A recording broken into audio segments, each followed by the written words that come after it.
kafar ka kafar mu Madugu kafar ka kafar mu madugu kafar ka kafar mu madugu kafar ka kafar mu madugu kafar ka kafar mu alaikum salam. Me gida? Me nake gani haka da uwan leda a hannunka? A kofar ci wanda. To. Faranti. A kofar.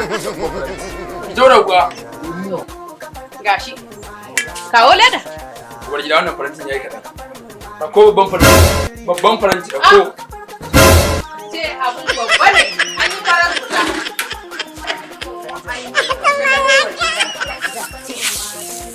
Ko babban faranti. Bismillahirrahmanirrahim. Yara zama kenan. Kamuwa ce. Wannan uwar kankana haka? Kana haka. Hada abarba? Ga abarba. Ga abarba. Me gida. Wanne dan alkhairin ka haɗu da shi ya samo wai baka wannan? Ai kin san mun koma sabuwar jami'a. Sabuwar jam'iyya. Kayan marmari. Wannan kayan da ke gani. To. Rabi Musa wanda take cikin ta. Ake tallata ta kuma sannan muke aikin ta.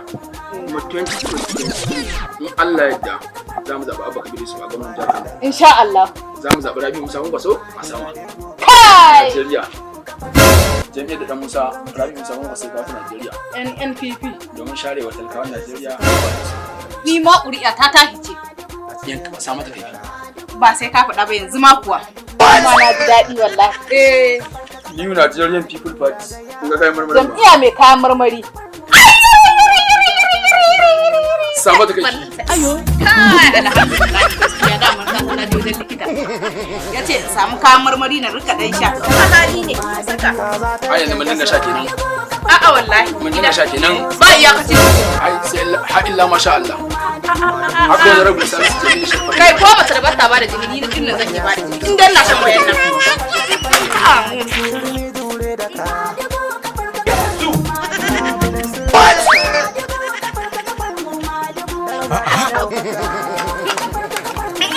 Me gida?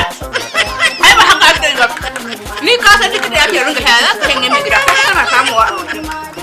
Kullum ka fita ka kawo. Ai mun dinga sha kenan. Haba mai gida. Uwar gida ai haka? Mu da kawo. Ga ha.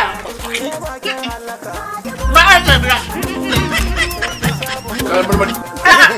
Mai gida. Yanka ayaba, yanka wannan din ko?